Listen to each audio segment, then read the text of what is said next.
विश्व की सबसे बड़ी गौशाला का दावा करने वाली पथमेड़ा के संत दत्तचंदानंद महाराज पर दो साध्वियों ने ही छेड़छाड़ करने का आरोप लगाया है।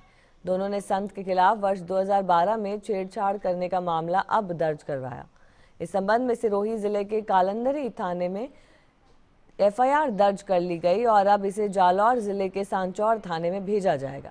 आपको बता दें कि गुरुवार को सिरोही जिले के कालंदरी कस्बे में भगवान ब्रह्मा जी की प्रतिष्ठा समारोह आयोजित किया गया था, जिसमें पथमेड़ा के संत दत्तचंदानंद महाराज भी मंच पर मौजूद थे और इसी दौरान दोनों साध्वियां आग बबूला होकर आई और मंच पर चढ़ गई और संत को पीटना शुरू कर दिया। इसके बाद महिलाओं ने भी आयोजकों ने मारपीट की और मौके पर कालंदरी थानाधिकारी गोविंद सिंह जाप्ते के साथ पहुंचकर दोनों पक्षों को थाने ले गए, लेकिन दोनों पक्षों ने कोई रिपोर्ट नहीं दी।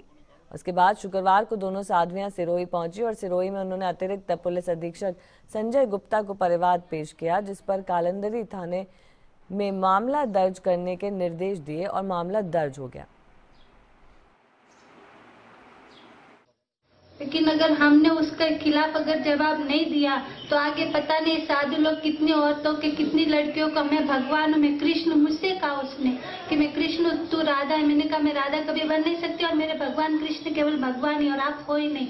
और ये कहा कि तू समझती नहीं मैं ही कृष्ण हूँ। बहुत बड़ा आदमी है इसलिए हमारे फुट से पड़ा है और लोगों के ऊपर समाज के ऊपर दबाव डाल रहा है कि हमें उनकी बात माने की एफआईआर जो दर्ज किया है उसे वापस ले।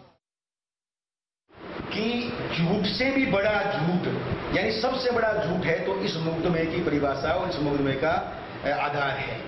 इस प्रकार की घटना और इस प्रकार का आचार व्यवहार गोदाम पथमेड़ा जैसी संस्था या उस संस्था के किसी भी व्यक्ति के द्वारा और पूज्य महाराज श्री वो महाराज श्री जिनके जीवन दिनचर्या में आज तक स्त्री तो दूर की बात है कोई पुरुष भी चरणों के हाथ में लगाता है।